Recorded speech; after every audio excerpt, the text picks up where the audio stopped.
Olá pessoal, nessa aula eu vou falar sobre as perspectivas do profissional de TI, no mercado de trabalho paraense. Mas antes de falar do paraense, a gente vai dar uma volta aí no Brasil e alguns dados do mundo, tá? Então, um breve roteiro da aula. Primeiro a gente vai fazer uma avaliação das áreas de atuação do profissional de TI, o mercado de trabalho, um panorama do Brasil até o Pará, setor produtivo paraense e as ações que apontam para um crescimento regional da área, tá? Assim, as áreas de atuação do profissional de TI, especialista de RH, de recursos humanos, ele aponta 5 grandes áreas onde estão os profissionais. Na área de tecnologia, agronegócio, meio ambiente, qualidade de vida, educação e entretenimento, tá? Então tem aí a tecnologia de maneira geral, sistema, por exemplo, celular, desenvolvimento de manutenção de sistema de infraestrutura para comunicação de dados, com internet, o agronegócio, meio ambiente, então novas tecnologias para melhorar a produtividade do agronegócio e para manter a qualidade do meio ambiente também, a qualidade de vida das pessoas, as pessoas estão ficando idosas e estão precisando de recursos, então a área de TI pode prover alguns recursos de software aplicado na área da qualidade de vida. Na área da educação, a gente usa a infraestrutura agora por exemplo, de YouTube, e assim por diante, várias áreas para o ensino, E entretenimento dentro dos jogos, dentro da computação visual, utilizados em filmes e cinema, tá? Vamos lá no panorama do Brasil ao mundo. O profissional de TIC, ele é essencial nas áreas de energia, ciência e tecnologia, transporte, estradas, comunicação, indústria, agricultura, recursos hídricos, saneamento e meio ambiente. Então, qual é a área aí, que a gente não tem um profissional de TIC? TIC é tecnologia da informação e comunicação. Então, todos os ambientes aí que eu falei, por exemplo, meio ambiente, saneamento, aí a Companhia de Saneamento do Pará, Cosampa. Lá tem a área de rede de computadores, Tem lá a área administrativa que precisa da infraestrutura de rede, tem a área de sensoriamento, monitoramento e funcionamento das bombas, dos motores, e aí tu pode fazer monitoramento remoto, aí toda uma infraestrutura de TI envolvida nisso, tá? E assim por diante, em todas as áreas precisa desse profissional. Tá? Aí algumas informações, Em 2005, 2,8 milhões de trabalhadores de TI nos Estados Unidos estavam ganhando salário de mais de 67 mil dólares. O mercado de TIC ele vai ter um déficit de 290 mil vagas até em 2024. Isso aí é da Computer World aí, aqui no Brasil, esse dado. O mercado de TIC nos Estados Unidos, Nos Estados Unidos, as indústrias de alta tecnologia, a indústria de mídia, o que fala em indústria de mídia pensa tudo que produz desenho, filme, e assim por diante. E telecomunicações precisarão de 4,3 milhões de especialistas digitais até 2030. Isso é um dado que eu peguei lá da notícia do site do Terra. A engenharia, Aí continuando aí a formação, as áreas com maiores formação. Então nesse quadro a gente tem, só para dar um exemplo, essa fonte foi lá do sistema Findes, do estado do Espírito Santo, Construção civil com mais de 3 milhões, de formados, meio ambiente 2 milhões, metal mecânica quase 2 milhões, alimentos 1,2 milhões, vestuário e calçado, assim por diante. Aí vem tecnologia da informação e comunicação 600 mil, a área de formação aí, tá? Maiores demandas entre 2017 e 2020, tá? No Brasil, o contingente de profissionais de TIC está muito abaixo da necessidade. Por exemplo, o Brasil forma aproximadamente 40 mil engenheiros por ano e tem uma população de 212 milhões de habitantes. Olha a Rússia forma mais do que o triplo que o Brasil forma e tem uma população menor que a população brasileira. A Índia tem 1,3 bilhão de habitantes aproximadamente, forma mais de 220 mil engenheiros. A China forma mais de 650 mil engenheiros, tem uma população hoje de aproximadamente 1,4 bilhão de habitantes. Tá? Nesse mapa a gente tem aí a estatística de ocupação de vagas de TI no Brasil desde 2015. Então a gente vê que a região sudeste, que é a região que está em Lilás, tem a maior concentração, né? E a menor concentração é aqui na região norte, sendo que da região norte, onde tem mais profissional empregado é aqui no estado do Pará. Nesse gráfico aqui, a gente tem só uma estimativa, né, de quantos são inscritos, que é o cinza, né, mais escuro, e o cinza mais claro são o número de vagas que tem na área de TI, de TIC, né, de maneira geral, quantos entram, que é a linha azul, e quantos conseguem se formar, que é a linha vermelha. A gente vê que o que forma é bem abaixo do que entra, das vagas e de quem deseja fazer, né, de quem faz a prova.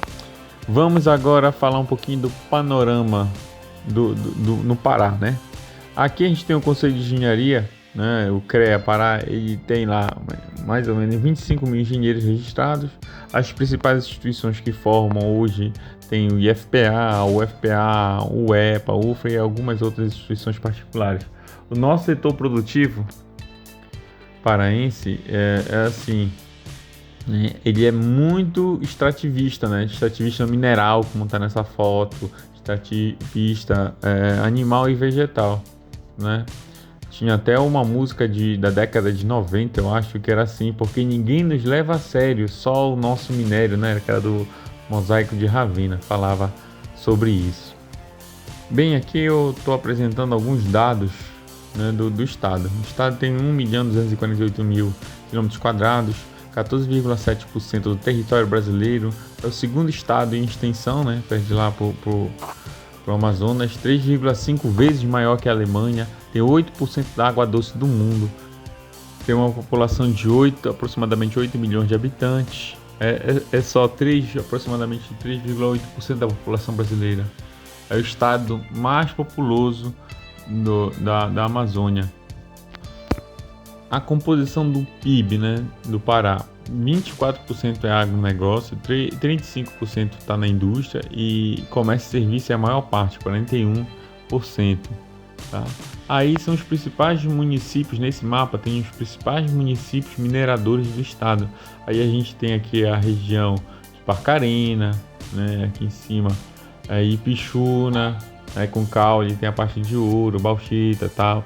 Aqui para baixo do Pará tem a região de Marabá, Curionópolis, Cumaru, São Félix. Aqui em cima, pro lado de Santarém, tem Oriximiná, Alenquer, Monte Alegre, Juruti, Rurópolis. Aí a região de Altamira, né? Também tem Altamira. E Itaituba. Então, assim, quase todas as regiões do estado do Pará a gente tem projetos mineradores. Aí a gente tem um potencial hídrico gigantesco, né? Até a gente escoa a produção de outros estados, né? Pelos nossos rios, tá? Aí existem várias bacias, como está aí marcado em azul, tá? Aí a gente tem alguns potenciais de portos, a gente tem alguns portos grandes, como eu falei agora, para escoar a produção, tá? Como a gente tem um porto aqui em Belém, aqui próximo de Belém, Vila do Conde, Miramar, Santarém, e outros. Assim, o estado tem um grande potencial turístico, tá? Tem um polo de Santarém, um polo de Belém, um polo de Tocantins, Araguaia, pode ser explorado para turismo, tá? A malha de transporte, a gente tem algumas BRs aí, ó. A gente tem um estado com pouca malha, né? Rodoviária ainda implantada, né? Então precisa de uma malha melhor para isso, né? Então a gente tem isso, faz parte assim dos obstáculos, né?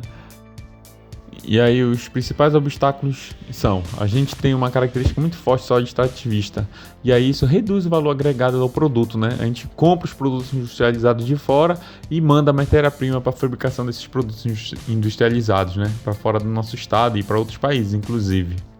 Então a gente, como atrelado a isso, a gente predominantemente é exportador de matéria-prima, né? Que compromete o desenvolvimento do nosso estado, é pouco industrializado. A gente precisa melhorar o sistema de educação, a nossa tecnologia, né, para poder alavancar mais o nosso estado.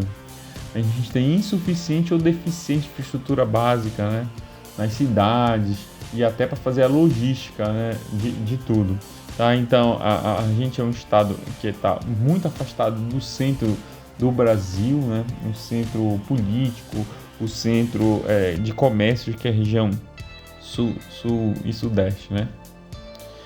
Então, a gente tem desafios que são os seguintes: a gente precisa criar e implementar ações de um modelo de desenvolvimento autossustentável que promova a mudança da base produtiva, que a gente passe a ser mais industrializado, né? A elevação do nível de renda e redução das desigualdades sociais.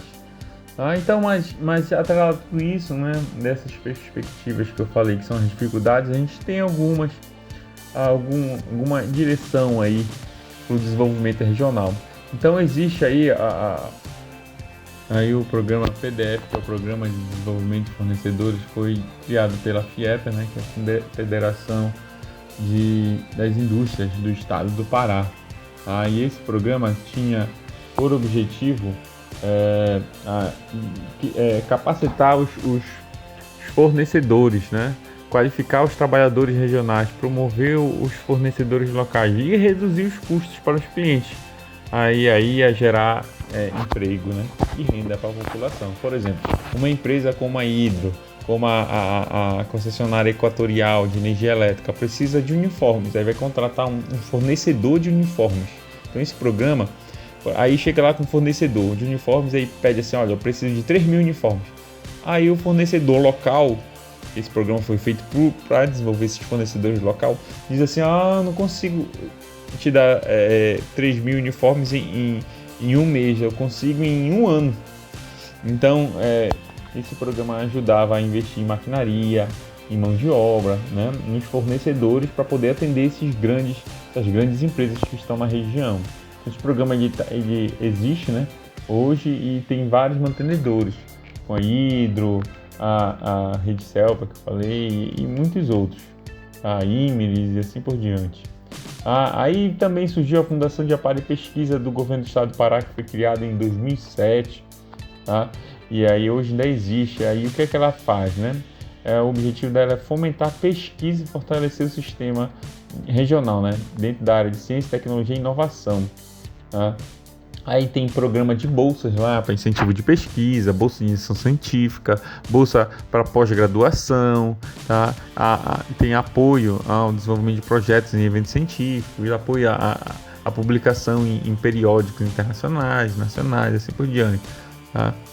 Aí, a partir da Fundação de Amparo e Pesquisa, foi criado um parque de ciência e tecnologia aqui na região metropolitana de Belém, que é o PCT do Guamá, Parque de Ciência e Tecnologia do Guamá, outro lá na região de Marabá e outro na região de Tapajós, né? E aí era para iniciar em 2010, hoje já tem lá funcionando bem, né, esse Parque de Ciência e Tecnologia, que fica dentro da UFPA. No início a UFPA fez parceria com IFPA, com a UNAMA, com o CESUPA, mas hoje basicamente assim a infraestrutura toda é utilizada apenas pelos cursos da UFPA, desse parque, né? O governo do estado também lançou em 2007 um programa Navega Pará, né, que era o objetivo levar internet de alta velocidade para as regiões do estado, né? E aí é facilitar a teleeducação, negócio, né, consultas remotas e tal. E hoje a gente tem a necessidade muito forte, né, de internet em várias localidades do estado. E nosso estado, como ele é muito grande e algumas regiões de difícil acesso, né, a internet poderia resolver. Então o governo do estado vem até hoje desenvolvendo aí o projeto de cidades digitais, que são as principais cidades. Tem o projeto de cidades digitais, a Infovias, né, os infocentros e assim por diante, com o programa que é desenvolvido pela Prodepa. Tá? A gente tem aqui no estado algumas oportunidades para o empreendedor, né? O desenvolvimento para quem é empreendedor está sempre em expansão, né? Determinação política para a mudança, né? Então precisa de vontade política para mudar o cenário, né? O nosso estado tem enormes possibilidades, tá? Deslocamento da indústria, assim, poderia vir para cá, para o Pará. Por exemplo, aqui no Pará a gente tem energia elétrica, tem rios, né?